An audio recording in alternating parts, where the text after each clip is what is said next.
नमस्कार साथियों, आप देख रहे हैं राष्ट्रीय सोयाबीन अनुसंधान संस्थान का यूट्यूब चैनल। और इस चैनल के माध्यम से हम लोग सोयाबीन के सीज़न में प्रत्येक साल विगत 5 वर्षों से साप्ताहिक सलाह का हम प्रसारण करते हैं। और आज है 9 जून और 9 से 15 जून के दौरान ये जो सप्ताह है, इसमें सोयाबीन की क्या स्थिति हो सकती है, हमें क्या करना चाहिए, उसी के बारे में चर्चा करेंगे आज की इस साप्ताहिक सलाह में। तो साथियों, सबसे पहले ये ध्यान रखें कि जब हमें सोयाबीन की बोनी करने की स्थिति आ जाए तो ज़रूर देखें कि अपने क्षेत्र में मानसून का आगमन हुआ है या नहीं, और यदि हुआ भी है तो कम से कम 100 मिलीमीटर वर्षा हो जानी चाहिए, तभी आप बोनी करें। अन्यथा यदि बारिश गायब हो जाए उसके बाद में हमारी फसल प्रभावित हो सकती है। तो आज की जो साप्ताहिक सलाह हम 2 भागों में चर्चा करेंगे। सबसे पहले भाग में हम चर्चा करेंगे सोयाबीन की खेत की तैयारी और बोनी के लिए हमें क्या क्या करना चाहिए बोनी से पहले, और आदान व्यवस्था। तो साथियों, खेत की तैयारी करने के लिए जैसे आपको पूर्व में भी बताया जा सकता है कि जो गर्मी के मौसम में 3-4 साल में एक बार खेत की गहरी जुताई कर लेनी चाहिए, और उसके बाद में 1 या 2 बार विपरीत दिशाओं में पाटा चलाकर खेत को तैयार कर लें। अंतिम बखरनी से पूर्व आप जो गोबर की खाद है, पूर्णतः सड़ी हुई पकी हुई, उसका आप प्रयोग कर सकते हैं, और कल्टीवेटर चलाने से वो अपने आप खेत के अंदर मिल जाएगी। दूसरी बात, किस्मों का चयन।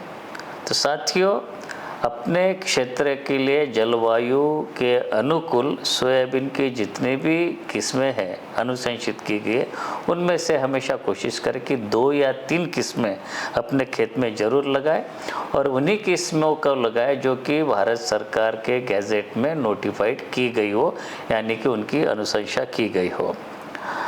अब यदि हम मध्य प्रदेश के मालवा क्षेत्र की बात करें तो यहाँ पे ऐसे 2 फसल प्रणालियाँ मुख्य रूप से दिखाई देती है। एक ऐसे किसान जो कि सोयाबीन के बाद में सीधे गेहूँ या चना की फसल लेते हैं, मतलब उनके पास उतनी सिंचाई के साधन या सुविधा उपलब्ध नहीं है। लेकिन ऐसा एक ग्रुप ये भी है कि जो सोयाबीन के बाद में तुरंत आलू, लहसुन, प्याज ऐसी फसल लेते हैं और उसके बाद में गेहूँ चना लेते हैं। तो ये दोनों प्रकार के ग्रुप के लिए अलग अलग हम सोयाबीन की किस्मों की अनुशंसा करते हैं। तो साथियों, जो किसान सोयाबीन के बाद में आलू, प्याज, लहसुन जैसी फसल लेते और उसके बाद में गेहूँ चना लगाते हैं, तो ऐसे किसानों को सोयाबीन की ऐसी किस्म चाहिए जो कि कम से कम समय में पक के तैयार हो जाए। और इस समय पे NRC 150 है, और जो और भी कई किस्में हैं, JS 2212, JS 2216, JS 23-3, JS 23-9, ऐसी कई किस्में NRC 165 है, वो आप उपयोग ले सकते हैं। लेकिन ऐसे जो किसान हैं जो कि सोयाबीन के बाद में केवल एक फसल लेते हैं, जैसे कि गेहूँ या चना की, तो ऐसे किसान हैं सोयाबीन की ऐसी किस्म लगाए जो कि मध्यम समय में या अधिक समय में पक जाए, क्योंकि अधिक समय में पकने वाली किस्मों की उत्पादन क्षमता अधिक रहती है, और जैसे ही हम कम समय में पकने वाली किस्मों को प्राथमिकता देते हैं तो हमें उत्पादन में समझौता करना पड़ता है। अब जो भी आपने चयनित यदि कर लिया है, तो जो बीज आपके पास है उसकी गुणवत्ता जांच लें, और उसका न्यूनतम 70% अंकुरण है या नहीं, ये आप देख लें। यदि 70% है तो बीज आपका अच्छा है, उससे थोड़ा सा कम है तो बीज दर आप बढ़ा सकते हैं। चौथी बात यह है कि इस समय पे आप सोयाबीन की खेती के लिए बोनी के समय आवश्यक जो आदान है, उर्वरक है, बीज है, फफूंदनाशक है, या जैविक कल्चर है, या जो बोनी के तुरंत बाद उपयोगी खरपतवार नाशक है, वो क्रय करके अपने पास उपलब्ध करवा लें। और 5वीं बात, सोयाबीन की खेती के लिए जो कार्बनिक खाद की अनुशंसित मात्रा है, जैसे कि 5 से 10 टन गोबर की खाद या FIM, या 2.5 टन केचुए वाली खाद, या मुर्गी की खाद, पोल्ट्री मैन्योर जिसे कहते हैं। तो ये 5 बातें इस समय पे आपके हाथ में है कि बोनी से पहले आपको ये सुनिश्चित करना है। अब बात करेंगे कि यदि आप बोनी करना चाहते हैं, पर्याप्त वर्षा आपके क्षेत्र में हो गई है, तो आप बोनी किस प्रकार से करेंगे और उसके लिए क्या आपको जानकारी की आवश्यकता है। तो पहली बात, सोयाबीन की बोनी कब करें, उसका उपयुक्त समय क्या होता है कि जैसे भी पूर्व में मैं आपको बताया कि मानसून के आगमन के बाद कम से कम 100 मिलीमीटर वर्षा आपके क्षेत्र में यदि हुई हो तो आप बोनी के लिए बिल्कुल तैयार हो जाए।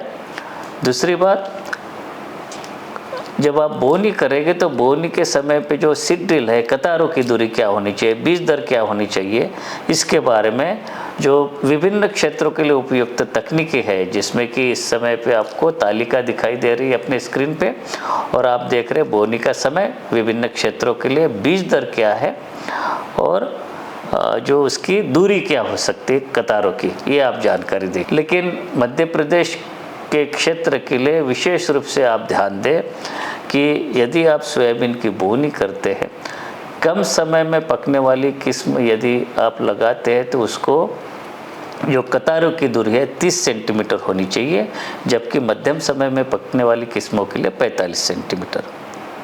पौधों से पौधों के बीच में की दूरी कम समय में पकने वाली के लिए 3 से 5 सेंटीमीटर और मध्यम या अधिक समय में पकने वाली किस्म के लिए 5 से 10 सेंटीमीटर दो पौधे के बीच में की दूरी होनी चाहिए। इसी प्रकार इसका बीज निर्धारण किया जाता है। तो कम समय में पकने वाली किस्मों का 80 से 90 किलोग्राम प्रति हेक्टर बीज लगेगा, जबकि मध्यम समय में या अधिक समय में पकने वाली जो किस्में जिनको कि आप 45 सेंटीमीटर की कतारों की दूरी पर आप बोओगे, उसमें 65 से 70 किलोग्राम प्रति हेक्टर बीज लगेगा। ये सभी जब आपके बीज का न्यूनतम अंकुरण परीक्षण 70% आया है।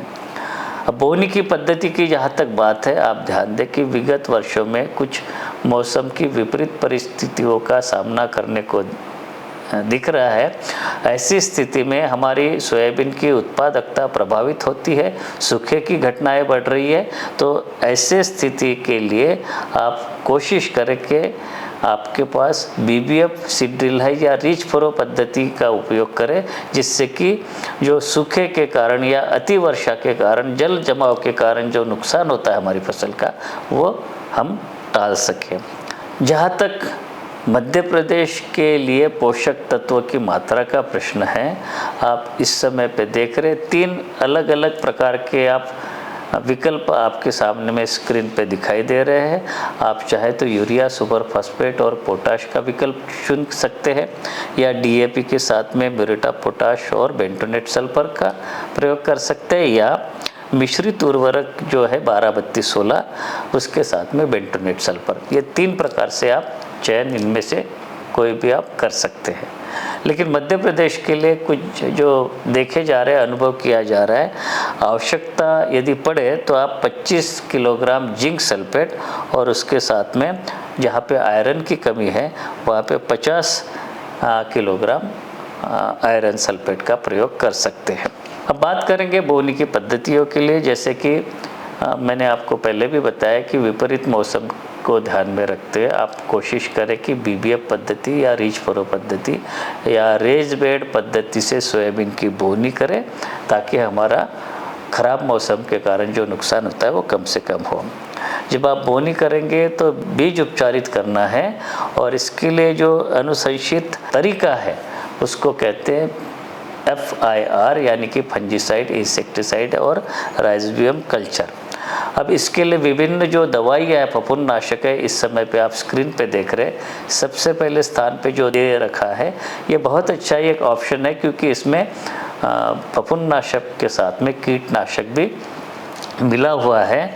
तो ये जो है एजोक्सिस्ट्रोबिन और थायोफेनोइट मिथाइल और थायोमिथाक्सम, ये पूर्व मिश्रित किया गया है।